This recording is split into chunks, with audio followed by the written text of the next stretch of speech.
మీకు సంగీతం అంటే చాలా ఇష్టమా? అయితే సంగీతానికి సంబంధించిన ఒక సినిమా వస్తుంది. శంకరాభరణం అనుకుంటున్నారా? కాదు కాదు, అది ఆ జనరేషన్కి సంబంధించి. ఈయన మాత్రం డీజే అవ్వాలనుకుంటున్నారు. విలన్గా చేశాను, అన్ని రకాల పాత్రల్లో నేను చేశాను. కానీ ఇప్పుడైతే నేను ఒక మ్యూజిక్ షాప్ని స్టార్ట్ చేద్దాం అనుకుంటున్నాను, డీజే చేద్దాం అనుకుంటున్నాను, డిజైన్ చేద్దాం అనుకుంటున్నారు అనమాట. సో అజయ్ ఘోష్ గారిని ఆల్రెడీ మనం అన్ని పాత్రల్లో చూసాము. ఆ పాత్రే కనిపిస్తుంది, ఆ పాత్రకు ఆయన ప్రాణం పోస్తూ ఉంటారు. అందుకే ఆయన భుజాల మీద ఇంకాస్త బరివేసి మ్యూజిక్ షాప్ని క్రియేట్ చేసి మూర్తిగా మన ముందుకు తీసుకొచ్చేస్తున్నారు అనమాట. May 31st ఈ చిత్రం మనందరినీ పలకరించడానికి, ఈ సమ్మర్లో మిమ్మల్ని అందరినీ నవ్వించడానికి, కొంచెం కంట తడి పెట్టించడానికి, బోలెడంత ఆలోచింప చేయడానికి, బోలెడంత ఎంటర్టైన్మెంట్ ఇవ్వడానికి ఈ సినిమా మన ముందుకు వచ్చేసింది. సో డైరెక్టర్ శివ గారు, ప్రొడ్యూస్ చేసిన హర్ష గారు, అండ్ కలర్ ఫోటోలో మీ అందరికీ నచ్చేసిన అమ్మాయి, సో గామితో మీరు ఇంకా బాగా వెల్కమ్ చేసిన అమ్మాయి Chandini Chowdary, and along with మన మ్యూజిక్ షాప్ మూర్తి గారు, అజయ్ ఘోష్ గారు కూడా ఉన్నారు. స్టార్ట్ చేసేద్దాం రండి. హాయ్ అండి, నమస్కారం. నమస్కారం. భుజాల మీద కొంచెం బరి వేశారా? నిజం చెప్పండి అజయ్ ఘోష్ గారు. అంటే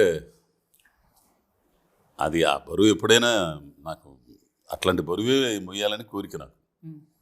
అది శివ వేసాడు. నేను మొయ్యగలనా లేదా అనేది నేను మోతాను తెలుసు, నేను మొయ్యగలనా లేదా అని అతనికి తెలుసో లేదని చెప్పేసి కొంతకాలం ఆపా. లేదండి మీరే మోస్తారండి అది అని. సర్లే అని చెప్పేసి మోసుకెళ్ళాం. మరి 31వ తారీఖు రిలీజ్ అవుతుంది, ఏం చేస్తారో మరి చూడాలా. కొంతకాలం ఆపడానికి డౌట్ ఏంటి? మీరు మొయ్యగలరా లేరా అని ఆపారా, ఆయన మొయ్యగలరా లేరా అని ఆపారా? అంటే నా మీద అంత ఇది ఎందుకు అని. ఇప్పుడు పెద్ద ఆర్టిస్టులు ఇప్పటికే బాగా పాపులర్ అయిన వాళ్ళు ఉన్నారు, ఆ క్యారెక్టర్లు బాగా పండించగలిగిన వాళ్ళు ఉన్నారు. పెద్ద పెద్ద ఆర్టిస్టులు, రాజేంద్ర ప్రసాద్ గారు కానీ, పెద్ద నరేష్ గారు కానీ, ఇంకా చాలామంది ఉన్నారు. వాళ్ళైతే ఒకటి అన్నాడు, వాళ్ళు ఆల్రెడీ చేశారు స్వామి ఇవన్నీ ఇట్లాంటివి. కానీ ఇది మీరైతేనే కొంచెం నాకు ఇది అవుద్ది, వర్కౌట్ అయింది, చేయగలరు, చేయించాలి మీ చేత అని అంటాడు. ఇదేంద్ర స్వామి అనుకొని సరే. తర్వాత కథ బాగా నచ్చిందండి నాకు. కథ ఒక జీవితానికి సంబంధించి, ఒక మనిషి ఒక ఆశయం పెట్టుకుంటే దాన్ని సాధించడానికి ఎదురయ్యే సమస్యలు, వాటిని ఎదుర్కోవడానికి ఎంత తెగు ఉండాలి, ఎంత తెగు ఉన్నా కానీ వెనక్కి బీకే పరిస్థితులు ఉంటాయి. వాటిని కూడా జయించడానికి ఏదో ఒక ఇది కావాలిగా, ఎవరో ఒకరు సపోర్టు, లేకపోతే మాట సాయం అన్నా ఒక మనిషిని ఉత్తేజపరచడానికైనా ఉండాలిగా. అట్లాంటి టైంలో ఒక అమ్మాయి తోడైతే ఇద్దరు కలిసి ఎట్లా ఇదయ్యారు, ఆమె జీవితం ఎట్ట పోయింది, వీడి జీవితం ఎట్ట పోయింది, చివరికి ఏమైంది అనేది కథ బాగుంది. సమాజం వీళ్ళిద్దరు కలిసి తిరిగేటప్పుడు సమాజం ఏమనుకుంటుంది, పెళ్ళాలు ఏమనుకుంటారు, పెళ్ళాం ఏమనుకుంటుంది, పిల్లకాయలు ఏమనుకుంటారు, రకరకాల భలే ఎమోషన్స్. ఆఖరికి పెళ్ళం మొగుడిని ఇంట్లోంచి తరివేసేదాకా పో వెళ్ళిపో అని చెప్పిస్తారు. సో ఎమోషన్స్ అవన్నీ కూడా ఉన్నది చాలా. సో బరువైన కథ అనమాట. చాలా డెఫినెట్గా ఆ టైం తీసుకొని ఆ బరువు బాధ్యతలు మీరు మోసారు, అది తెలుస్తూనే ఉంది ట్రైలర్ చూస్తూ ఉంటే. అండ్ శివగారు మీరు చెప్పండి, జనరలీ అంటే మనం as a director like direction చేసేటప్పుడు అనుకుంటారు కదా, ఓకే ఇలా చేయాలి, హీరో హీరోయిన్ లవ్ స్టోరీస్ కొన్ని ఉంటాయి concepts. But first cinema like ఇలా అజయ్ ఘోష్ గారితో చేయాలి. జనరలీ బాలీవుడ్లో ఆర్ కొన్ని వేరే ప్లేసెస్లో చూస్తూ ఉంటాం మనము, ఒక క్యారెక్టర్ యాక్టర్ లీడ్ యాక్టర్గా చూసినవి. అంటే పంకజ్ త్రిపాఠి కానీ, లేకపోతే నవాజుద్దీన్ సిద్దికీ కానీ, ఫరాన్ కానీ, ఇర్ఫాన్ ఖాన్ కానీ, సో ఇట్లా కొంతమంది చేసే ఉంటాయి. బాలీవుడ్లో ఎక్కువ నడుస్తుంటాయి అట్లాంటి సినిమాలు కూడా. దానికి వెల్కమ్ కూడా చేస్తారు ఆడియన్స్, అలా ఉంటారు కూడా. So nowadays after corona మనం కూడా వెల్కమ్ చేస్తున్నాం దోస్ కైండ్ ఆఫ్ స్క్రిప్ట్స్కి. యా సో అలా మీ థాట్ ప్రాసెస్ ఎలా ఉండింది? అండ్ ఈ సినిమాతోనే ఫస్ట్ ఆడియన్స్ నేను మెప్పించాలని ఎలా అనుకున్నారు? సో ఎలాంటి జర్నీ జరిగింది వెనకాల? అంటే మనం ప్రీవియస్గా చెక్ చేసుకుంటే ఎల్బి శ్రీరామ్ గారు అమ్మ 1వ తారీఖు అనుకుంటా. అవును, ఆయన హీరోయిన్ కదా, క్యారెక్టర్ ఆర్టిస్టే కదా ఆయన కూడా. బట్ ఆల్వేస్ మన వాళ్ళు కంటెంట్ ఓరియంటెడ్ని యాక్సెప్ట్ చేస్తారని నాకు గట్టి నమ్మకం. సో దాన్ని నమ్మే ఈయన అంటే ఈ కథ రాసుకోవడం జరిగింది. ఆ కథకి ఈయనైతే బాగుంటారు, చాందిని గారు అయితే ఇంకా బాగుంటారు అని చెప్పి ఇలా సెలెక్ట్ చేసుకోవడం జరిగింది. మెయిన్ వచ్చేసరికి కథేనండి. కథ ఎందుకు అంటే ఇంకా మన వాళ్ళు వర్స్టైల్ స్టోరీస్ని యాక్సెప్ట్ చేస్తారు అనేది నా కాన్ఫిడెన్స్. సో అది ఇంకా బాగా వచ్చింది. అంటే రైటింగ్లో చాలా బాగా అనిపించింది. రైటింగ్ తర్వాత మొత్తం మేక్ చేసినాక మనం ఫస్ట్ కాపీ చూసినాక ఇంకా చాలా బాగా అనిపించింది.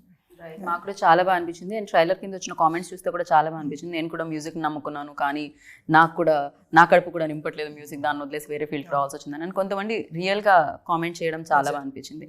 అండ్ ఎస్పెషల్లీ డైలాగ్స్ అయితే చాలా చాలా బాగున్నాయి. మాట్లాడదాం దాని గురించి బిఫోర్ దట్ చాందిని దగ్గరికి వచ్చి. సో నేనైతే చెప్పగలను, అంటే నేను కూడా కొన్నేళ్లుగా ఇండస్ట్రీలో ఉంటున్నాను, ఇంటర్వ్యూస్ చేస్తున్నాను, దాంట్లో స్టార్స్ ఉంటారు, యాక్టర్స్ ఉంటారు, ఎవ్రీబడి. బట్ చాందిని ఒక అమ్మాయి చాలా చూసీగా స్క్రిప్ట్స్ని తీసుకోవడం అండ్ డిఫరెంట్ కైండ్ ఆఫ్ స్టోరీస్ని చూస్ చేసుకోవడం అండ్ అది చెయ్యడం, ఎస్పెషల్లీ తెలుగు అమ్మాయి అండి. I appreciate that and everybody appreciating that and congratulations for Gaami success. And ఏంటి చాందిని ఫర్ దిస్ అంటే ఏంటి జనరలీ అంటే వెళ్ళిపోదాం, వచ్చినవన్నీ సైన్ చేసుకొని వెళ్దాం అనేది కాకుండా యువర్ ఆల్సో టైం ఇచ్చి చూస్ చేసుకొని చేయడానికి? క్రెడిబిలిటీ ఫ్యాక్టర్ అనేది చాలా టైం టేకింగ్ ప్రాసెస్ అండి. ఇప్పుడు నన్ను ఎందుకు చూడాలి, నేను చేసే సినిమాలు ఎందుకు చూడాలి వెన్ యూనో ఇంతమంది యాక్ట్రెసెస్ ఉండగా నేను ఏంటి స్పెషల్గా ఏం తీసుకురాగలను ఆడియన్స్ కానీ నేను కానీ, నా లోపల ఉన్న ఒక ఆకలి ఏం తీర్చగలను అనే థాట్ ప్రాసెస్లోకి వెళ్ళినప్పుడు కపుల్ ఆఫ్ ఇయర్స్ బ్యాక్ నేను సినిమా చూసే విధానం it's not for me, it is not business కానీ అలా కాదు. నేను ఇండస్ట్రీ వచ్చినప్పుడు కూడా ఒక యాక్టర్గా ప్రూవ్ చేసుకోవాలి నన్ను నేను. మంచి కథల్లో భాగం అవ్వాలి, మంచి కథలు చెప్పాలి, చెప్పే విధానం కూడా ఒకదానికి తేడా ఉండాలి. ఒక లుక్ చూడగానే ఏ సినిమాని కన్ఫ్యూజ్ అవ్వకూడదు, అలా ఉండాలి అనే ఒకటి నేను అనుకున్నాను. సో అది ఒక దారిలో పడటానికి కొన్ని సంవత్సరాలు టైం పట్టింది. కానీ ఇలా నేను డైరెక్ట్గా చెప్పకుండా మీ అంతటా మీరు అది అబ్జర్వ్ చేశారంటే నాకు అది ఒక టిక్ మార్క్ లాగే, ఎందుకంటే అది ఒక వ్యాలిడేషన్ లాగా. అంటే ఓకే, నేను అనుకున్నది చూడగలుగుతున్నారు, కాకపోతే అది చూడటానికి కొంత టైం పట్టింది. సో అందుకే అంత ఆచితూచి సెలెక్ట్ చేసుకుంటాను నేను సినిమాలు, కథలు. అండ్ చెప్పే కథల్లోని కొంచెం సోల్ ఉండాలి.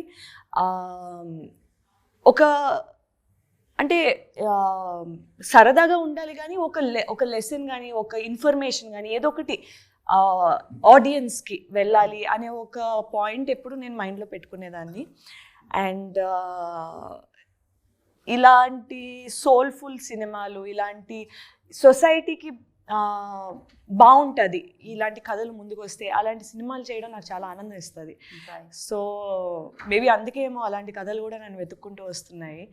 So that is actually seriously అది వెతుక్కుంటూ రావడం కూడా ఒక మంచి విషయం కదా. చాలా టైం పట్టిందండి ఆ పొజిషన్కి రావడానికి. ఎందుకంటే నేను ఈ దారిలో రావాలంటే చాలా సినిమాలు వదులుకోవాల్సి వస్తుంది.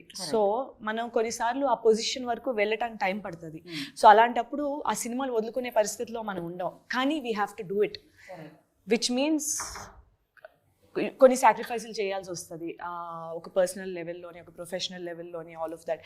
సో అలా చేసి అడుగు వేసుకుని రావడం వల్ల స్టార్టింగ్లోని చాలా వరకు వర్కౌట్ అవ్వలేదు ఇన్ టర్మ్స్ ఆఫ్ కమర్షియలీ కానీ. కొన్నిసార్లు వర్కౌట్ అవ్వట్లేదు కదా, మళ్ళీ జనరిక్ ఫార్మాట్లోకి వెళ్ళిపోదాము అనే ఒక థాట్ వచ్చినా సరే నేను కన్విన్స్ అవ్వలేకపోయేదాన్ని. ఇలాగే చేయాలి, ఇలాగే చేసి పేరు తెచ్చుకోవాలి అనే ఒకటి ఉండేది లోపటి నుంచి. అలాగే చేశాను. థ్యాంక్ఫుల్లీ అలా వర్కౌట్ అవుతుంది. ఇప్పుడు టైం పట్టింది కానీ వర్కౌట్ అవుతుంది. బికాజ్ ఎవ్రీబడి, అందరికీ తెలుసు మీ పేరు చాందిని చౌదరి అని. సో మంచి కథలు ఉంటే అప్రోచ్ అవుతున్నారు, లైక్ శివ గారు లాంటి వాళ్ళు ఉండే ఎవ్రీబడి. సో అది మంచి విషయం కదా.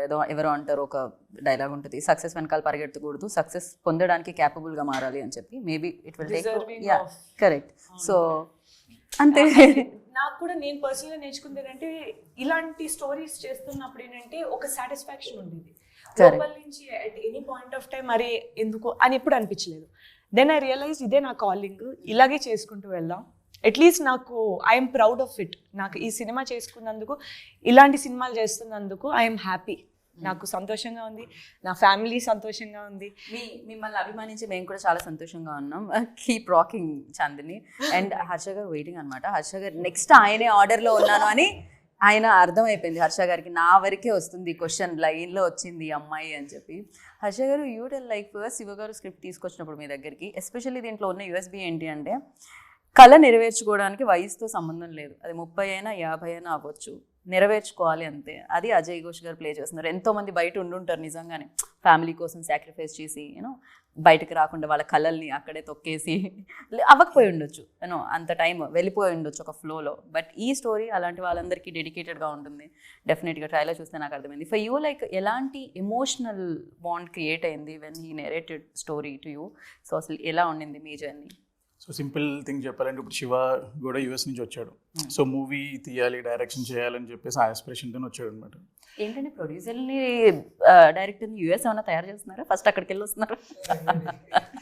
So nice. ఒక విధంగా చెప్పాలంటే మూవీ తన గోల్ చేయడానికి అన్నట్టే ఉంటుంది బేసిక్గా. సో ఫస్ట్ ఆఫ్ ఆల్ చెప్పాలంటే fly high we to do overseas distribution అనమాట. సో లాస్ట్ 5 years నుంచి we release lot of movies in overseas. So then ప్రొడక్షన్లోకి వెళ్దామని చెప్పేసి we started this movie. And అది కూడా ఏంటంటే ఒక క్లీన్ మూవీ, ఒక మంచి మూవీస్ తీయాలని చెప్పేసి వీ స్టార్టెడ్ అనమాట. So as Shiva is my friend and తన స్టోరీ చెప్పగానే మాకు నచ్చింది. అండ్ టు బి ఫ్రాంక్ చెప్పాలి, it's a message oriented movie to everyone. కరెక్టేనా? మెసేజ్ కరెక్ట్గానే నాకు అందిందా? నేను చెప్పింది కరెక్టేనా? సో ఏజ్ ఏదైనా కళను నెరవేర్చుకున్న క్యారెక్టర్ మూర్తి, అంతే కదా? వయసుతో సంబంధం లేదు. వయసుతో సంబంధం లేదు. యా. సో వయసుతో సంబంధం లేదు అంటే గుర్తొచ్చింది. అంటే మీ జర్నీ ఎప్పుడు స్టార్ట్ అయింది అనే దానికంటే ఈ మధ్య కాలంలో మీ జర్నీ గురించి మాట్లాడితే మాత్రం చాలా గ్రేట్ జర్నీ అని చెప్పాలి అజయ్ ఘోష్ గారు. రీసెంట్ డేస్లో మీరు చేసే క్యారెక్టర్లు, దానికి ఉన్న వేరియేషన్స్ నెక్స్ట్ లెవెల్లో ఉన్నాయి. మీ కళ సహకారం కావడానికి కూడా కొంచెం టైం పట్టిందని చెప్పొచ్చా ఇండస్ట్రీలో? అదే అంటాడు సుకుమార్ గారు, ఘోష్ని మేము లేటుగా గుర్తించాము అని అంటాడు. కరెక్ట్. ఎప్పటికైనా అగ్నిపర్వతం ఎప్పటికైనా పేలాలి కదా, అంతే, అది వస్తుంది అంతే. అయితే కాగాల కాగి ఒక్కసారి బ్లో అవుట్ అయితే అప్పుడు ఉంటుంది కథ. సో పరిస్థితులు అన్నీ, ప్రతికూల పరిస్థితులు చాలా ఎదురైనాయండి. అవి చెప్పుకుంటే తీరే కాదు, ప్రతి ఒక్క మన జీవితంలో ఉంటాయి. సినిమాల్లో అంత పెద్ద చిరంజీవి గారికి తప్పలేదు, మోహన్ బాబు గారికి తప్పలే, మనమెంత. సో ఈ చిన్న గుర్తింపు రావడానికి కూడా చాలా పరిస్థితులు ఎదుర్కొన్న టైంలో, అదే టైంలో ఆ నిజాయితీగా పనిచేశాను కాబట్టి, నిజాయితీగా ఎదుర్కొన్నాను కాబట్టి అంతరాత్మ సాక్షిగా గుర్తించగలిగారు. అట్లా ఈ మాట ప్రయాణంలో ఇట్లా ఈ దాకా వచ్చా. సో మ్యూజిక్ షాప్ మూర్తి ఎంతవరకు రిలేట్ అయ్యిండే అజయ్ ఘోష్ గారికి? బికాస్ యువర్ జర్నీ ఆల్సో నేను చెప్పిన చాలా లేట్గా నా పెళ్ళాం చూస్తా సాంబలక్ష్మి ప్రివ్యూ చేసి అందరూ ఆర్టిస్టులు అందరికి వేసాడు ఆయన రామానాయుడులో. ఆమెను ఊరి నుంచి పిలిపించి కూర్చోతుంటే ఏడుతుంది. ఏందమ్మా ఏడుతున్నావు అంటే, అంత మందే కదా అయ్యాడు అంత అని అంటుంది. మందే కనపడుతుంది అయ్యా నాకు ఆనందే. లే బాగుంది. మొన్న కూడా అంటుంది జనం, మా అజయ్ గారు వీళ్ళందరూ జనం చూస్తారంట. ఏంద్రా చూసేదే, బ్రహ్మాండం కొట్టే సినిమా, బ్రహ్మాండం కొట్టదు అసలు అనేది అన్నమాట. అసలు అంటే కొన్ని ప్రతి ఒక్కరి జీవితంలో ఉంటాయండి, ప్రతి ఒక్కరి జీవితంలో కష్టాలు లేకుండా ఉండదు కదా. అంతే కదా. కానీ గోల్ పెట్టుకున్నప్పుడు తప్పదు, ఇక ఎదుర్కోక తప్పదు. మధ్యలో జారిపోతే వేస్ట్గా, అంతే కదా. దాంట్లో చచ్చిపోయిన పర్లేదు. కానీ అందుకే మా సాంబలక్ష్మి మాట ఉంది, నా వల్ల కావట్లేదమ్మా, చాలా ఇబ్బందిగా ఉంటుందంటే, ఇవి పోకుండానే ఉండాలా, పొయ్యవు తేల్చుకోనరా, నేను ఏడు పిల్లకాయలను చూసుకుంటా, నేను పనులకి వెళ్తా అని ఆమె చాలాకి అనే పనులకి వెళ్ళిపోయేది ఆమె. సో అట్లా ప్రోత్సహించే వాళ్ళు కూడా ఉండాలి, బలంగా రావాలిగా. ఏంది వాడు చేసేది ఏం బిగుతున్నారు రవా, నువ్వు వచ్చేసేయడు కానీ అందనుకో, నేను అయిపోయినట్టే ఇక కథం. ఎంత గొంతున్నా, ఎంత టాలెంట్ ఉన్నా, ఏమన్నా కానీ ఇక అక్కడే గాలి పాటలు పాడుకుంటా, గాలిలాగా వ్యవహారాలు తీసుకుంటా, ఆడే నాటకాలు వేసుకుంటా, ఆడ ఇది చేసుకుంటా, అబ్బా ఒకప్పుడు ఇది అది అని అనుకుంటే ఇవన్నీ చెప్పుకుంటూ ఉండాలి ఇక్కడ, అంతే. సో నాటకాల బ్యాక్ డ్రాప్ నుంచి వచ్చారు అంటే నాటకాలు కాదు కానీ నాకు కమ్యూనిస్ట్ బ్యాక్ డ్రాప్ బాగుండింది. జన సాహితీ, ప్రజానాట్య మండలి, అంటే దాంట్లో పాటలు కూడా ఉండేవి. పాటలు ఉండేవి. అంటే మెయిన్గా నా వాయిస్కి తగ్గట్టు స్ట్రీట్ ప్లేలు, నాటికలు ఇవన్నీ అవి వేరుగా ఉంటాయి కదా, జనాన్ని చైతన్యవంతం చేసే వాయిస్ ఉంటుంది కాబట్టి నేను జనాన్ని మాట్లాడడం కానీ ఇవన్నీ కానీ బాగా చేసేవాడిని. అప్పటి నుంచి నాకు ఒక అవగాహన ఉండేది సినిమా పట్ల. మనకు అంత సీన్ లేదు ఆడ, కూలి కుటుంబాలు కాబట్టి అట్టనే ప్రయత్నాలు చేసి గ్రేట్ జర్నీ కానీ ఇన్స్పిరేషన్ డెఫినెట్ గా థ్యాంక్స్ టు యువర్ వైఫ్ అదైతే నిజం. ఇప్పటికి నన్ను తిడుతున్నా కానీ అందుకు మాత్రం ఆమెకి జీవితాంతం రుణపడి ఉంటుంది అంతే. అందుకే తిడుతుంటాయి పడి ఉంటాడులే అని. సో మీరు ఇండస్ట్రీలోకి రావాలి అని అనుకున్నది ఎప్పుడు అండ్ ఇన్స్పిరేషన్ ఏంటి? ఇక్కడ వరకు ట్రై చేయడానికి అసలు ఏం తీసుకొచ్చింది ఇక్కడ వరకు మిమ్మల్ని యూఎస్ నుంచి? అంటే యూఎస్లో జాబ్ చేస్తూ ఉండేవాడిని అండి. బాగా డబ్బులు వస్తాయి కదండి డాలర్లు. ఆ డబ్బులు తీసుకొచ్చి దీంట్లో పెట్టారు. ఉద్యోగాలు చేసుకుంటే సంపాదించుకున్న డబ్బులన్నీ. సాంబలక్ష్మి లాగా ఎవరో సపోర్ట్ ఉన్నారు సార్ అక్కడ కూడా. అప్పటికి సాంబలక్ష్మి లేదండి. ఓకే, సాంబలక్ష్మి గారు లేరు. జాబ్ చేస్తూ ఉండేవాడిని. అంటే అప్పటికి 10 years అవుతుంది యూఎస్లో ఉండి. సో అంటే ఒక మొనాటిని వచ్చేసింది చేసి అంటే ఇంకా నచ్చట్లేదు. అది ఎంత చేసినా సరే రోజు 9కి వెళ్ళడం 5కి రావడం, 9కి వెళ్ళడం. డైలాగ్ ఉంటుందండి దాని గురించి అయితే. చెప్పొచ్చా అది డైలాగ్ ఏమన్నా? వద్దులేండి. అంటే ట్రైలర్ ఉంది కదా నెక్స్ట్. సో అలా వచ్చేసి అంటే మనకి లైక్ ఎవ్రీబడి, ఇప్పుడు చాలామంది మనకి చిన్నప్పటి నుంచి సినిమా చూసి మనం పెరిగాము. So everybody wants to make a movie at some point. So చాలామందికి 90% ఆఫ్ ద పీపుల్కి పాసిబుల్ కాదు. సో ఆ టైంలో నాకు ఉండేది ఒకప్పుడు చిన్నప్పుడు.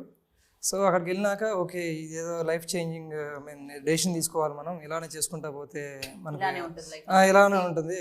అంటే యూఎస్ అనేది ఒక చిన్న పుస్తకంలో 4 రూల్స్ ఫాలో అవుతే ముందుకు వెళ్ళిపోతూ ఉండాలి. సో అది ఎందుకో మరి కొంచెం నచ్చలేదు. నచ్చగా సరే ఒకసారి యూఎస్లోనే NYFA అని ఒక చిన్న 3 months కోర్స్కి జాయిన్ అయ్యాను. అసలు నేను ఏంటి నిజమేనా లేకపోతే ఇది జస్ట్ ఒక చిన్న అందరికి వస్తుంది కదా ఒక హీట్ ఆఫ్ ద మూమెంట్లో ఒక ఐడియాస్ చెక్ చేసుకుందామని వెళ్ళాను. అక్కడ 3 షార్ట్ ఫిల్మ్ చేశాను చిన్నవి. అంటే అవి బాగానే వచ్చినాయి, బాగున్నాయి అనిపించింది. ఓకే నేను ఆ ప్రాసెస్ని ఎంజాయ్ చేశాను. ఓకే ఇదంతా నాకు నచ్చింది. So let's go to India అని చెప్పి వచ్చి ఇంకా అంటే అప్పుడే కథ రాసుకున్నాను. ఇంకా రాసుకుని అజయ్ ఘోష్ గారిని అప్రోచ్ అవ్వడం జరిగింది. అజయ్ ఘోష్ గారే అనుకున్నారు ఫస్ట్ నుంచి, మొదటి నుంచి? డే 1 నుంచి అజయ్ ఘోష్ గారే. డే 1 నుంచి అజయ్ ఘోష్ గారే. ఎందుకంటే ఆయన అంటే అప్పటికి ఆయన సినిమాలు ఏమి రిలీజ్ కాలేదు, చాలా వెరీ చిన్న. అంటే రంగస్థలం ఒకటి ఉంది బాగా పాపులర్, ఇంకా మన ప్రస్థానం ఒకటి ఉంది అది బాగా బ్యాక్, జ్యోతిలక్ష్మి. బట్ ఆయన యాక్టర్గా 3 చిన్న సినిమాలు చాలా అనిపించింది నాకు. సో దాని గురించి ఇంకా ఆయన యాక్టర్గా నేను ఈ క్యారెక్టర్ ఖచ్చితంగా అప్పటికి ఈయన అంత సెన్సిటివ్ క్యారెక్టర్ చేసినట్టు లేరు. మారుతి గారి సినిమా చేసినట్టు కాబట్టి దానికన్నా ముందే రాసుకున్నాను నేను కథని, అది రిలీజ్ అవ్వకముందే. సో బట్ మా మంచి రోజులు వచ్చాయి చూసినాక నాకు ఇంకా కాన్ఫిడెన్స్ వచ్చేసింది, ఒక పర్ఫెక్ట్ సింక్ అయినా ఈ క్యారెక్టర్లోకి, ఇంకా అలా తీసుకోవడం జరిగింది. సో అలా జరిగిందనమాట. అలా యూఎస్ మిమ్మల్ని ఇక్కడికి రప్పించి మ్యూజిక్ షాప్ మూర్తిని క్రియేట్ చేసేలా చేసింది. రోజు జాబ్ ఏంటి అని ఏదైనా కొత్తగా చేద్దాం అనుకుని కొత్త కాన్సెప్ట్తో వచ్చారనమాట. And Chandini you tell me like Ajay Ghosh garu is a finest actor, చూస్తూనే ఉన్నాం. ఏ రోల్ అయితే ఆ రోల్ అలా మోల్డ్ అయిపోతుంది ఆయనకి.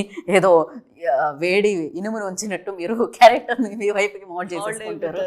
Yeah for you Chandini action reaction ఉంటుంది కదా when you are acting with this finest actor. So ఎలా అనిపించేది అది సెట్లో? చాలా ఛాలెంజింగ్గా అనిపించేదండి.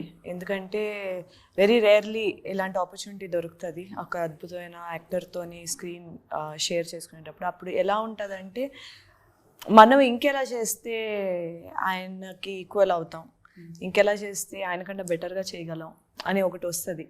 సో తెలియకుండానే ఒక kind of room for improvement అన్నది మనల్ని మనం బ్యాండ్ విత్ ఎంతవరకు పెంచుకోగలం అనేది కూడా ఉంటుంది. సో ఆ విధంగా నాకు చాలా సహాయపడింది. మ్యూజిక్ షాప్ మూర్తి అనే పెట్టడానికి రీజన్ ఏంటి అండి? ఈ పేరే అంటే MM కలుస్తుందనా? మ్యూజిక్కి M, మూర్తికి M వస్తుందనా? షాప్ ఉంటుంది. ఓకే, సో అందుకని మ్యూజిక్ షాప్ మూర్తి అని. ఈ ఒక్క మాటతో ఈ చైర్ తీసుకొని ఎందుకు పెట్టారంటే మ్యూజిక్ షాప్ ఉంటుంది అందుకని మూర్తి అని పెట్టారు. ఈయన పేరు మూర్తి గారు, ఆయనకి మ్యూజిక్ షాప్ ఉంటుంది. సో ఆ సిటీలో అందరూ మ్యూజిక్ షాప్ మూర్తి అని పిలుస్తారు. అవును కరెక్ట్. టీ కొట్టు మస్తాన్, మిఠాయి కొట్టు రాంబాబు, కరెక్ట్. అవును, ఇల్లి కొట్టు సాంబయ్య, ఇవన్నీ ఉంటాయి ఊళ్ళల్లో గ్రామాల్లో. అందుకే మ్యూజిక్ షాప్ మూర్తిగా మీరు చాలా ఫేమస్. మీరు ఏమన్నా క్యాసెట్లో ఇస్తుంటారండి? డబ్బులు ఇయ్యరా? క్యాసెట్లో ఇస్తుంటారా? డబ్బులు ఇయ్యరా మీరు? హెయిర్ కట్ చేసినా ఏం చేసినా ఓన్లీ మ్యూజిక్ క్యాసెట్ చేసిన డబ్బులు ఇవ్వట్లేదు. బట్ ద రోల్ సీరియస్లీ చాలా చాలా బాగా డిజైన్ చేయబడింది అనమాట ప్రతి దానికి. అంటే క్యారెక్టర్లు ఉంటాయండి, మనకు ఈ క్యారెక్టర్ పలానోడు కదా అని మనం అది గుర్తించగలుగుతాం. కరెక్ట్. లక్కీగా ఏంటంటే ఫార్చునేట్లీ ఎవ్రీ క్యారెక్టర్ భలే ఫిట్ అయ్యారు నిజంగా. ఆమని గారు కూడా అసలు ప్రాపర్గా ఫిట్ అయ్యారు. అండ్ వాళ్ళ పర్ఫార్మెన్సెస్ వెరీ న్యాచురల్. రైట్. మిమ్మల్ని అడగాలి ఆ ఎక్స్పీరియన్స్. యాక్చువల్లీ వీళ్ళందరూ చేసిన వాళ్ళు కాబట్టి, కాకపోతే మీకు న్యూ కాబట్టి మీరు రాసుకున్న పేపర్ మీద రాసుకున్నది చాందిని చేస్తున్నప్పుడు, అజయ్ ఘోష్ గారు చేస్తున్నప్పుడు, ఆమని గారు చేస్తున్నప్పుడు ఎలా అనిపించేది మీకు మానిటర్ ముందు కూర్చుంటే శివ గారు? నాకు చాలా ఈజీ అనిపించింది యాక్చువల్లీ, చాలా సింపుల్గా అనిపించింది. ఎందుకంటే నేను యాక్చువల్లీ చాలా తక్కువ సార్లు చెప్పినట్టున్నా ఇలా కావాలండి నాకని. వాళ్ళు సీన్ పేపర్ చదువుకునేవాళ్ళు, వాళ్ళు వెళ్ళి అంటే పర్ఫామ్ చేసేవాళ్ళు. నాకు ఏదైతే ఎగ్జాక్ట్గా కావాలో అదే వచ్చేది. చాందిని గారితో బాగా అంటే కొన్నిసార్లు డిస్కషన్ పెట్టుకునేవాళ్ళం. అంటే ఎలా చేస్తే బాగుంటుంది, ఇంకా ఎలా చేస్తే బాగుంటుంది, ఇంకా బెటర్ అయితే అంటే ఎలాగా. కొన్నిసార్లు డైలాగులు రాసాము, అది యాక్చువల్గా ఆవిడ సజెస్ట్ చేశారు ఈ డైలాగ్ బాగాలేదేమో అని. అవి కూడా తీసేస్తే ఇంకా బెటర్ అయింది యాక్చువల్గా ఆ డిస్కషన్స్ త్రూ. సో అది చాలా హెల్ప్ అవుతుంది. ఇంకా అజయ్ గారి విషయానికి వచ్చేసరికి ఆయన ఇంకా ఎలా చెప్పాలి, ఒక సీన్ ఉందండి. ఆ సీన్ ఏంటంటే అది ఎమోషనల్ సీన్. అది యాక్చువల్గా ఆయన చదివినప్పుడు కామికల్గా చదివారు. అక్కడికి వెళ్ళి పర్ఫామ్ చేస్తుంటే సార్ ఇది కాదు సార్ అంటే టక్కున మేము స్విచ్ అయిపోయింది. ఆయన నేను పక్కకి వెళ్ళి మళ్ళీ మూడు చేంజ్ చేసుకో ఇవన్నీ ఏం లేదు. సరే మళ్ళీ టేక్ తీసుకున్నా అయిపోయింది ఫట్ అంతే. మళ్ళీ అది పర్ఫెక్ట్ టేక్, వన్ టేక్ అంతే, సింగిల్ టేక్ లేదు. ఇందాకే అన్నారుగా అగ్నిగుండం పగిలితే ఎలా ఉంటుంది.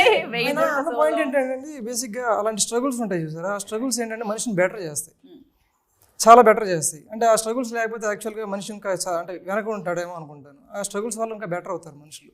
ప్రాబబ్లీ ఆ టైంలో చాలా డిఫికల్ట్ అనిపించింది. ఆ పే ఆఫ్స్ అని తర్వాత లేటర్ ఉంటాయి.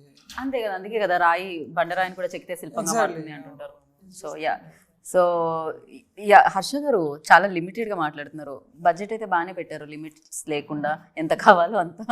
సో డిస్ట్రిబ్యూటర్గా ఉన్నప్పుడు ఛాలెంజెస్ ఏంటి, అండ్ ప్రొడ్యూసర్ అయిన తర్వాత ఛాలెంజెస్ ఏంటి? ఎందుకంటే May 31 మీరు యాజ్ అ ప్రొడ్యూసర్గా లాంచ్ అవబోతున్నారు. సో ఫర్ యూ ఎలాంటి ఛాలెంజెస్ ఉండే ఈ ఫిలింకి? ఈ ఫిలింకి ఛాలెంజెస్ అంటారా? ఈ ఫిలిం ఎందుకంటే ఇదే ఇంటర్వ్యూ కాబట్టి నెక్స్ట్ ఫిలింకి నెక్స్ట్ ఇంటర్వ్యూలో. సో ఆల్రెడీ అయితే డిస్ట్రిబ్యూషన్ మాట్లాడేసాం ఒకరితోటి. సో వాళ్ళు హెల్ప్ చేస్తున్నారు. పేరు రివీల్ చేయను, వదిలేండి మనం తర్వాత చేసుకుందాం. సో ఎట్లాగో with in a week or 2 announce చేస్తాం అంతా. So he's like good friend of me, and ఆయన మూవీస్ కూడా నేను ఓవర్సీస్లో రిలీజ్ చేశాను. And he's one of the distributor అనమాట ఇక్కడ. సో ఆయన త్రూ డిస్ట్రిబ్యూట్ చేస్తాం. సో ప్రొడ్యూసర్గా ఎక్స్పీరియన్స్ ఎలా ఇచ్చింది ఫిలిం, అండ్ ఎవరితో ఇబ్బంది అయింది? ఫస్ట్ టైం డైరెక్టర్తో ప్రొడ్యూస్ చేయడం ఎలా అనిపించింది? Producer cum director శివనే.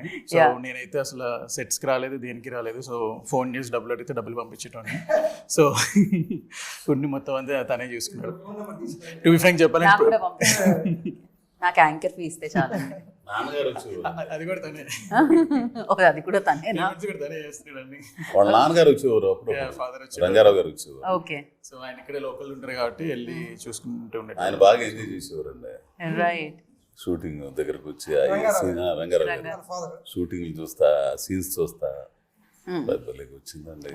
ఇప్పటికీ చెప్తూ ఉంటారు అనమాట ఆయన, ఈ మూవీ చాలా బాగా వచ్చింది, వెయిటింగ్ ఫర్ ఇట్ అని చెప్తూ ఉంటారు. వాళ్ళ ఫ్రెండ్స్కి పిలిచి చూపించారు, చాలా చేశారు. యాక్చువల్గా సినిమా అంటే ఏమి కాపీ రాయలేదు, రఫ్ ఎడిట్ అయింది ఊరికి. అంటే ఆ రష్ చూశారు రంగారావు గారు. అండ్ ఆయన ఫ్రెండ్ ఉన్నారు రంగారావు గారు, ధనంజయ్ గారికి థియేటర్ ఉంది. ఆయన ఇప్పటి నుంచి లాస్ట్ 30 yearsకి సినిమా బిజినెస్లోనే ఉన్నారు. ఆయన యాక్చువల్గా ఫస్ట్ పర్సన్ అనమాట. నేను అప్పటికి షూటింగ్ జరుగుతుంది మాది. ఆయన ఫోన్ చేసి చెప్పారు నాకు, చూశాను రష్ అంటే నాకు 30 years ఎక్స్పీరియన్స్ ఇది, నేనేదో మా ఫ్రెండ్ సినిమా అని చెప్పట్లేదు నీకు, నిజంగా చాలా ఎమోషనల్గా ఉంది, చాలా బాగా తీసావనిపించింది. అప్పుడు యాక్చువల్గా నాకు ఫస్ట్ కాన్ఫిడెన్స్ అనమాట. అంటే ఒక మనిషి అండ్ ఆల్సో 30 years ఇండస్ట్రీ కదా ఆయన సినిమా. అంటే ఆయన కాంప్లిమెంట్ ఇచ్చారంటే ఖచ్చితంగా చాలా డెప్త్లో చూస్తుంటారు. లేదు, టీజర్ చాలా చాలా బాగుంది. ఇప్పుడు ఆడియన్స్ టైం ఇచ్చి టీజర్ చూసి దాని కింద కామెంట్స్ చేస్తున్నారు, అండ్ దట్టు పాజిటివ్ కామెంట్స్ చేస్తున్నారంటే డెఫినెట్గా అది రీచ్ అయినట్టే. ఎస్పెషల్లీ డైలాగ్స్ మెన్షన్ చేస్తున్నారు, అంత పెద్ద పెద్ద డైలాగులు రాస్తున్నారు దాని కింద. ఎస్పెషల్లీ మూర్తికి 30 ఏళ్ళు ఏం సాధించా అంటే దానికి ఇప్పుడు 50 ఏళ్ళు, నాకు ఇప్పుడు 30 నుంచి 50కి వచ్చాను అని చెప్పిన ఆ డైలాగ్ ఒకటి, సంపాదించేవన్నీ ఆస్తులే కాదు కొన్ని జ్ఞాపకాలు కూడా అన్న ఆ డైలాగ్ ఒకటి. అంటే ఇట్స్ లైక్ జనాలు దాన్ని గుర్తుపెట్టుకొని దాన్ని మళ్ళీ కామెంట్గా టైప్ చేసి పెడుతున్నారంటే డెఫినెట్లీ. దాని బ్యూటీ ఏంటంటే it's not just about dialogue, అది చెప్పే వాళ్ళు ఎవరు, అలా ఎలా చెప్పారు, అండ్ ఆల్సో ఇప్పుడు కెమెరా ఎవరు పెట్టారు, ఫ్రేమ్ ఎలా ఉంది, అన్నీ అంటే లైటింగ్ వెనకాల శ్రీనివాస్ గారు, వెనకాల మ్యూజిక్ పవన్, అండ్ ఇప్పుడు ఆ షార్ట్ తీసుకోవడానికి డెసిషన్ ఎవరు ఎడిటర్, ఇంతమంది హార్డ్ వర్క్ వెనకాల ఉంటుంది. సో వాటి వల్ల ఎన్ని అంటే ఒకదానికి యాడ్ అయ్యి ఫైనల్గా ఒక మంచి పాజిటివ్గా రిజల్ట్ వస్తుంది. సో అండ్ చాందిని, ఈ సినిమా మీకు ఎలాంటి ఎక్స్పీరియన్స్ ఇచ్చింది అండ్ ఈ రోల్ ఎలా కనపడబోతుంది? ఎందుకంటే ఒక సపోర్ట్ చేస్తున్న రోల్గా అనిపిస్తుంది, నేను ఆ కళ నెరవేరడానికి ఈ రోల్ ఆ రోల్కి సపోర్ట్ చేస్తుందని అనిపిస్తుంది, ఆ పాత్రకి. So I mean not that, ఆ కళ నెరవేరడానికి అంటున్నాను. ఇప్పుడు 2 పాత్రలు ఉన్నాయి ఇక్కడ. సో ఒక మనిషి కళ ఉంది, దాన్ని నెరవేరడానికి ఇంకో మనిషి ఇది చేస్తున్నారు. సో దాంట్లో డెఫినెట్గా ఆ మూర్తి గారి జర్నీలో మీది మెయిన్ భాగం అని కనిపిస్తుంది. మీ రోల్ గురించి మీరు చెప్తే బాగుంటుంది. ఇంకా నాకు అర్థమైంది, నేను చెప్పాను. సో బేసిక్లీ నా రోల్ అన్నది మూవీలోని కొంచెం రిబెలియస్గానే ఉంటుంది. స్టీరియోటైప్స్ బ్రేక్ చేయడం, వై నాట్ అనే ఒక క్వశ్చన్ అడగడం, ఎందుకు చేయకూడదు అంటే ఇప్పుడు పెద్దవాళ్ళు చెప్తూ ఉంటారు ఇలా ఉండాలి అలా ఉండాలి, అది చేయకూడదు ఎందుకు ఇది ఉంటారు కదా. ఇప్పుడు యంగ్స్టర్స్ ఏంటంటే క్వశ్చనింగ్ ఒక ఫేజ్ నడుస్తూ ఉంటుంది. ఎందుకు, వై నాట్, ఎందుకు చేయకూడదు, అలానే ఎందుకు చేయాలి, మొన్నటి వరకు ఇది ఓకే కదా, ఇప్పుడు ఇది సీరియస్గా తీసుకుంటే ఎందుకు నో, హాబీ కిందే ఎందుకు ఉంచాలి. సో ఇది ఏంటంటే ఎస్పెషలీ టుడేస్ జనరేషన్ ఏంటంటే ఆ రెగ్యులర్ ఫార్మాట్ ఏదైతే మా పేరెంట్స్ వాళ్ళు ఏంటంటే ఒక స్టెబిలిటీ కోసం, అది డెఫినెట్లీ తప్పేం లేదు. ఎందుకంటే నేను కూడా స్టెబిలిటీ అది ఉండాలని నేను అండర్ గ్రాడ్యుయేషన్ ఇంజనీరింగ్ కంప్లీట్ చేసుకున్నాను. సో బట్ ఒక ప్యాషన్ అనేది మనం కెరియర్ ఫార్మాట్లో మార్చుకునేటప్పుడు ఏంటంటే ద సేమ్ ఎంకరేజ్మెంట్ రాదు, ఎస్పెషలీ మిడిల్ క్లాస్ ఫ్యామిలీస్కి. ఎందుకంటే మాకు చాలా రెస్పాన్సిబిలిటీస్ ఉంటాయి. మాకు సొసైటీలోని ఒక ఇమేజ్, పేరు, ఇంప్రెషన్, వీళ్ళేమనుకుంటారు వాళ్ళేమనుకుంటారు, లార్జర్ దెన్ లైఫ్ కింద ఒక మనలో నుంచి ఎవరైనా వెళ్ళాలంటే ఆలోచిస్తాం. వేరే వాళ్ళు చేస్తే ఆహా అని చూస్తాం, కానీ మనమే వాళ్ళు మర్చిపోతారు క్వశ్చన్, వాళ్ళు చేస్తే అంటాం. అదే మనం చేసేటప్పటికైతే ఎందుకులే మనకి ఇప్పుడు వాళ్ళు ఏమనుకుంటారు వీళ్ళేమనుకుంటారు. నేను పర్సనల్గా రిలేట్ అయ్యాను, ఎందుకంటే నేను చదువుకుని వచ్చి నేను సినిమాల్లోకి వస్తున్నప్పుడు కూడా I did not have any kind of support or encouragement other than మా అమ్మ దగ్గర నుంచి తప్ప నాకు వైపు నుంచి కూడా ఎటువంటి సపోర్టు లేదు. ఇన్ఫ్యాక్ట్ నువ్వు చేయలేవు, నీకొద్దు, నీకు అవసరమా, ఇది ఆ డిస్కరేజ్మెంట్, ఆ వెనక్కి లాగడం బాగా ఉంది. సో ఆ టైంలోని నేను మా అమ్మ అంతే మిత్రమే, నన్ను మా అమ్మ ప్రొటెక్ట్ చేసుకుంటూ నా వరకు ఆ కైండ్ ఆఫ్ నెగిటివిటీ రాకుండా. బట్ నాకు వచ్చే నెగిటివిటీ అనేది వస్తుంది, because once you come in to the industry they 101 things. Especially ఒక అమ్మాయి, అది కూడా మన చుట్టుపక్కల తెలిసిన అమ్మాయి వెళ్తుందంటే చాలా ఉంటాయి. అండ్ సో నాకు చాలా పర్సనల్గా కనెక్ట్ అయిన స్టోరీ అండ్ క్యారెక్టర్ ఇది. అండ్ నేను కూడా అలా క్వశ్చన్ చేసే క్యారెక్టరే జనరలీ లైఫ్లో కూడా. Why not? ఇప్పుడు అందరూ మనకు నచ్చినట్టే మాట్లాడాలి అనుకోవడం మూర్ఖత్వం, మనకు నచ్చినట్టే ఉండాలనుకోవడం మూర్ఖత్వం కదా. సో ఆ డిఫరెన్స్ అనే క్యారెక్టర్ని హౌ సొసైటీ సీస్. ఈరోజు కూడా ఒకళ్ళు మనకు నచ్చినట్టు అందరూ మాట్లాడరు, ఒకళ్ళు కొంచెం అటు వెళ్ళేటప్పటికి ఏంటంటే వెంటనే అదేదో పాపం జరిగినట్టు అంటే. బట్ రియలిస్టిక్గా ఏంటంటే అందరూ మనకి నచ్చినట్టు మాట్లాడి నచ్చినట్టు చేయరు. అయినా సరే మనకి కరెక్ట్ అనిపించేది మనం ఎలా చేస్తున్నాం, మనల్ని ఎంత సాధించిన తర్వాతే అబ్బో ఏం చేసావులే అనే ఒక సొసైటీలో ఉన్నాం. సాధించాలి, ఏదైనా చెయ్యాలి అనుకున్నప్పుడు ఇంకెంత ఉంటుంది. ఇప్పుడు ఇంత కూర్చి ఇక్కడ వరకు వచ్చిన తర్వాతే కొంచెం కాన్ఫిడెన్స్ వస్తుంది. అలాంటిది when you're starting from nothing, మన నెగిటివిటీలో ఉంటుంది కాన్ఫిడెన్స్ కానీ, సెల్ఫ్ మన మీద మనకున్న నమ్మకం కానీ, ఆత్మవిశ్వాసం కానీ అవి లేనప్పుడు, బయట నుంచి రానప్పుడు మనం ఎలా చేస్తాం, అలా ఈ ఏజ్లో మనం ఆలోచిస్తాం. కొంచెం పెద్ద వచ్చేటప్పటికి ఏంటంటే ఇంకా ఎక్కువ ఈ టైడ్ అగేన్స్ట్ ఉంటుంది కదా వేవ్, అది ఇంకా ఎక్కువ ఉంటుంది, ఫోర్స్ఫుల్గా ఉంటుంది, ఇంకా భయం ఎక్కువ ఉంటుంది. అలాంటి టైంలోని ఒక్కళ్ళు చాలు పుష్ చేయటానికి. Why not? ఒక డిఫరెంట్ పర్స్పెక్టివ్. ఎందుకంటే ఇప్పుడు నా ఏజ్లో ఉన్న వాళ్ళు నా ఏజ్ గ్రూప్ వాళ్ళు చూస్తారు, ఆ ఏజ్ గ్రూప్లో ఉన్న ఆ ఏజ్ గ్రూప్ వాళ్ళు చుట్టుపక్కల we are surrounded by similar age groups.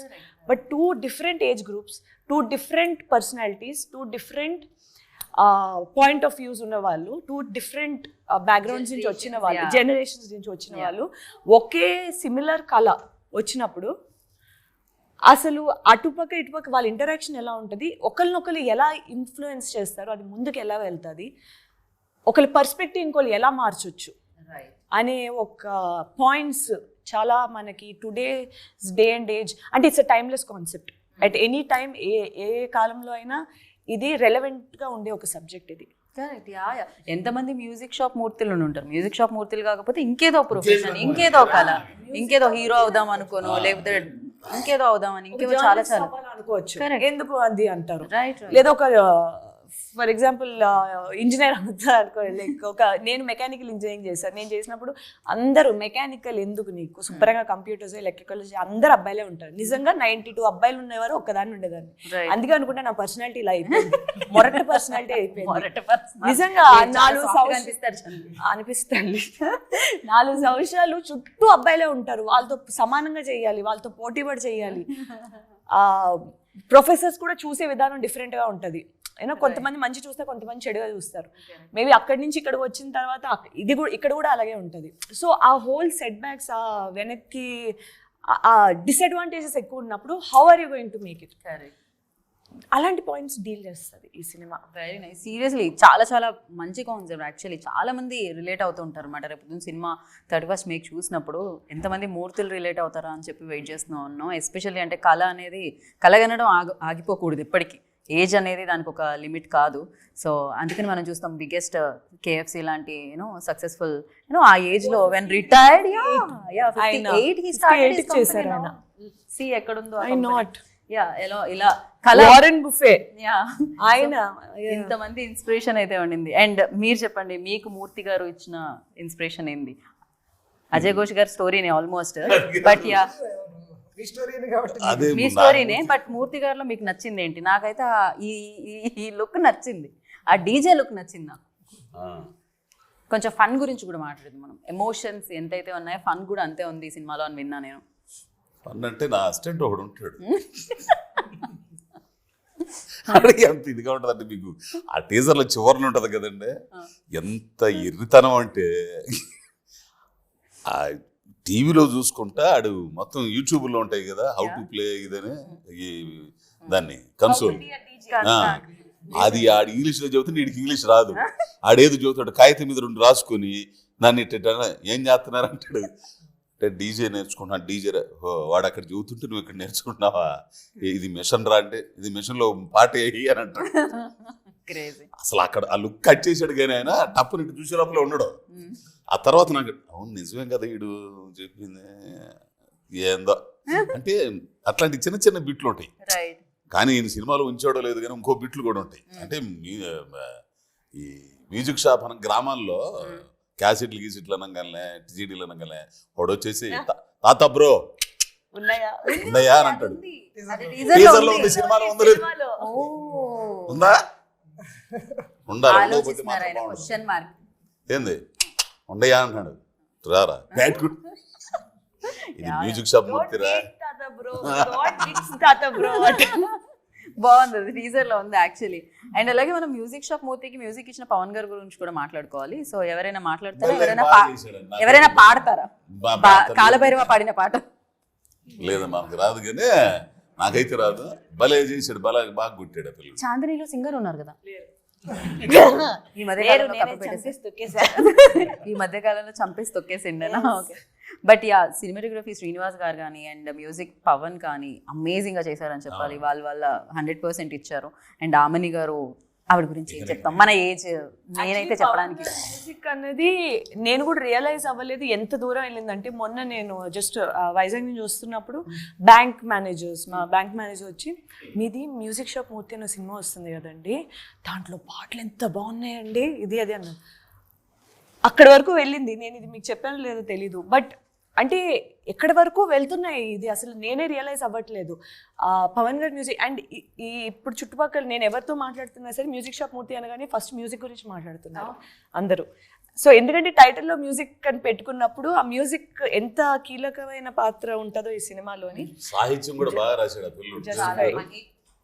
Mahesh సాహిత్యం కూడా మంచి సాహిత్యం ఉండేది, చాలా బాగున్నాయి. కొన్ని లైన్స్ అయితే చాలా చాలా రిలవెంట్ గా ఉన్నాయి. అది ఓపెన్ లైన్ చెప్పండి ఒకటి సాంగ్ ది. ఆ సాంగ్ నా చిన్ని లోకంలో నెక్స్ట్ లైన్ నా చిన్ని లోకంలో నేనే రాజు నా బంటు. యా అసలు నా రాజు నా బంటు. ఎంత బాగుంది, ఎంత మీనింగ్ఫుల్. నా రాజ్యంలో, నా చిన్ని రాజ్యంలో నేనే రాజు, నేనే బంటు. అసలు ఒక లైన్ తో నవ్వుల్లో కొన్ని నా వైతే చాలు. Right, perfect. అసలు చాలా మంది నవ్వులు ఈ సినిమా కావాలని అండ్ చాలా మంది ఎమోషనల్ డ్రైవ్ చేయాలి ఈ సినిమాతో అని నేను మనస్ఫూర్తిగా కోరుకుంటున్నాను. At the same time music shop Murthy, like ఆ మ్యూజిక్ ఏదైతే ఉందో ఆ సౌండ్ సక్సెస్ఫుల్ సౌండ్ చేయాలని కోరుకుంటున్నాను. Thank you so much and wish you good luck. And మీరు ఒకసారి కలిసికట్టుగా మీ అభిమాన థియేటర్లో మే 31వ తారీఖున మ్యూజిక్ షాప్ మూర్తి చూడండి అనండి. నలుగురు ఒకేసారి చెప్పండి, అదొక రిధం బాగుంటది. నేను చెప్తా, మీరు రిపీట్ చేయండి. మీ అభిమాన థియేటర్లో మే 31న మ్యూజిక్ షాప్ మూర్తి, మ్యూజిక్ షాప్ మూర్తి, మ్యూజిక్ షాప్ మూర్తి చూడండి. ఇది మీకు బాగా నచ్చుతుందండి. ఇది మీ కథ, మన కథ, నా కథ, అందరి కథ. నమస్కారం. ఇంతటితో నా కథ సమాప్తం. ఇక్కడ ఇంకో ఇంటర్వ్యూలో కలుసుకుందాం. Thank you so much. Please watch May 31న music shop Murthy. Thank you.